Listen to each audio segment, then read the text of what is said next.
Hello. तो कैसे हैं आप लोग? उम्मीद करते हैं अच्छे होंगे। तो हम लोग आज शुरू करने वाले हैं ग्रामर शुरू से शुरू करने वाले हैं। बेसिक कंसेप्ट्स ऑफ ग्रामर क्या है, ग्रामर बनाने के लिए किसकी ज़रूरत होती है, क्या क्या ज़रूरत होती है और किस प्रकार ग्रामर बनता है।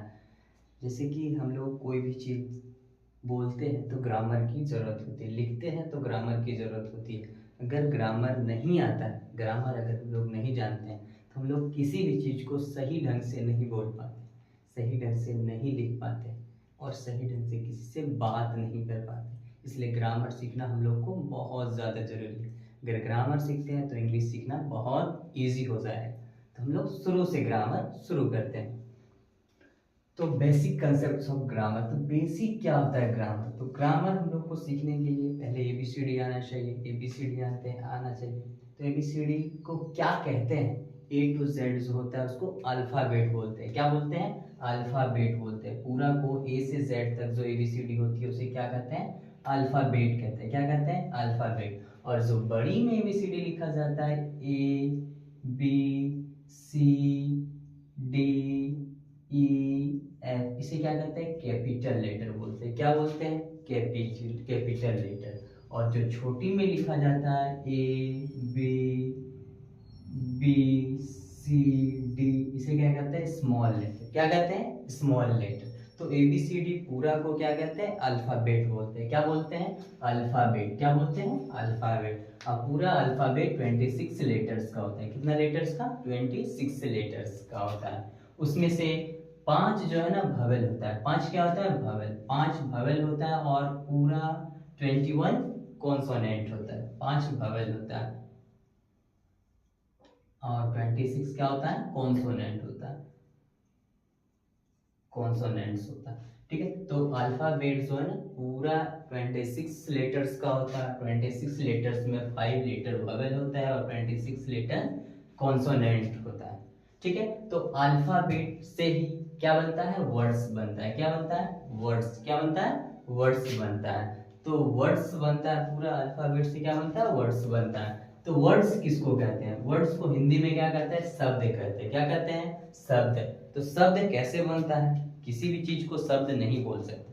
तो शब्द होने के लिए क्या होना जरूरी है? A meaningful combination of letter is called a word. वर्णों, लेटर्स का सार्थक मेल को शब्द कहते हैं। जैसे कि एप्पल बोलते हैं, A double P L Apple, तो ये सेब कहलाता है। अगर इसको L A P P E लिखेंगे तो ये एप्पल सेब नहीं कहलाएगा, ये वर्ड्स नहीं कहलाएगा, ये वर्ड्स नहीं कहलाएगा। ऐसा वर्ड्स जिसका कोई मीनिंग निकलता हो उसी को क्या कहेंगे? शब्द कहेंगे। उसी को क्या कहेंगे? शब्द कहेंगे। ऐसा वर्ड जिसका कोई मीनिंग नहीं निकलता उसको शब्द नहीं कहेंगे। जैसे बॉल बोलते हैं, बॉल, तो बॉल का मतलब क्या होता है? गेंद होता है। कैट, कैट का मतलब क्या होता है? बिल्ली होता है। बुक बोलते हैं, बुक का मतलब क्या होता है? किताब होता है। अगर इसी को इस ढंग से लिखेंगे, के लिखेंगे आगे फिर ओ बी लिखेंगे तो इसका कोई मीनिंग नहीं निकलता। इसका मतलब क्या होता है हम लोग को पता है? नहीं पता है। इसका मीनिंग ही नहीं होता है कुछ, तो इसको वर्ड्स नहीं कहेंगे। तो ए meaningful combination of letters is called a word. जिसका कोई मीनिंग निकलता हो, जिससे हम लोग को कुछ जानकारी मिलता हो, उसी को क्या कहेंगे?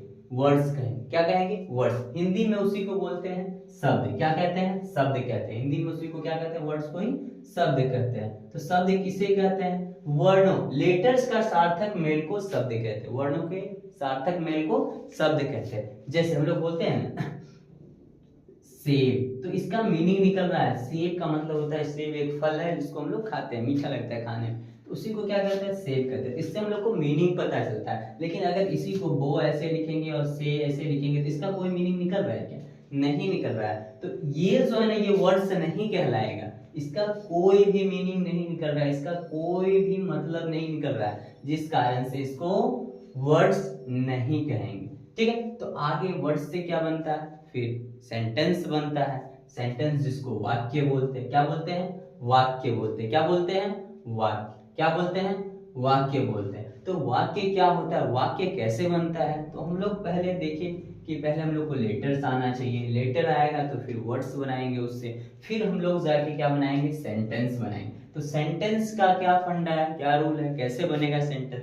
तो सेंटेंस बनाने के लिए हम लोग को वर्ड की जरूरत पड़ता है। क्या चीज की? वर्ड की, मतलब शब्दों की जरूरत पड़ता है। अगर शब्द ही मालूम नहीं रहेगा तो हम लोग वर्ड्स नहीं बना सकते हैं। तो पहले हम लोग को वर्ड्स आना चाहिए, ठीक है, उसके बाद हम लोग सेंटेंस बनाएंगे। ठीक, सेंटेंस क्या होता है? Group of words which give a complete sense is called a sentence. ऐसा ग्रुप ऑफ वर्ड्स जिस ग्रुप में रहेगा, ग्रुप का मतलब होता है संग में रहना, ठीक है, एक से ज्यादा रहेगा, ऐसा ग्रुप ऑफ वर्ड जिसका कोई मीनिंग निकलता हो तो उसको सेंटेंस कहेंगे, नहीं तो सेंटेंस नहीं कहेंगे। सेंटेंस कैसे बनेगा? जैसे हिंदी में उसको क्या कहते हैं? वाक्य कहते हैं। क्या कहते हैं? वाक्य। शब्द वर्ड्स के सार्थक मेल जो पूर्ण व्यक्त करे वाक्य कहलाता है, ठीक है, उसका पूर्ण कुछ मीनिंग निकलता हो, ठीक है, पूर्ण मीनिंग निकलता हो तो उसको क्या कहेंगे? सेंटेंस कहेंगे। क्या कहेंगे? सेंटेंस। जिसका कोई मीनिंग नहीं निकलता हो, ऐसा सेंटेंस जिसका मतलब ही ना हो कुछ, तो उसको क्या कहेंगे? सेंटेंस नहीं कहेंगे, ठीक है। जैसे राम इज गोइंग, राम क्या कर रहा है? जा रहा है। हमको इससे क्या पता चला है कि राम जा रहा है। राम कहाँ जा रहा है? राम जा रहा है। हमको ये पता चल रहा है सेंटेंस, ये उस वाक्य से पता चल रहा है कि राम एक आदमी का नाम है, वो क्या कर रहा है? कहीं जा रहा है। लेकिन अगर इसी को इस प्रकार से नहीं, गोइंग राम इज, तो इसका कोई मीनिंग निकल रहा है क्या? नहीं निकल रहा है, तो ये सेंटेंस नहीं कहलाएगा। तो ऐसा ग्रुप ऑफ वर्ड्स जिसका कोई मीनिंग निकलता हो, जिससे कोई मतलब होता हो, उसी को सेंटेंस कहेंगे। अगर ऐसा ग्रुप ऑफ वर्ड्स जिसका कोई भी मतलब नहीं निकलता, उसको सेंटेंस नहीं कहेंगे। जैसे अगर हिंदी में बोले, इसी को लिखते राम जा रहा है, इसी को लिखेंगे जा राम रहा है, तो इसका कोई मीनिंग निकल रहा है क्या? नहीं निकल रहा है, तो ये सेंटेंस नहीं कहलाएगा, ये सेंटेंस नहीं कहलाएगा। तो ऐसा सेंटेंस, ऐसा वाक्य जिसका कोई मीनिंग निकलता हो, उसी को सेंटेंस कहेंगे, ठीक है, क्लियर है? वो लेटर किसे कहते हैं, वर्ड्स किसे कहते हैं और सेंटेंस किसे कहते हैं, ये बेसिक कंसेप्ट है। इसी से हम लोग ग्रामर सीखेंगे, इसी से आगे हम लोग बढ़ेंगे। हमको ग्रामर जानने के लिए पहले ये सभी चीज आना चाहिए, ठीक है।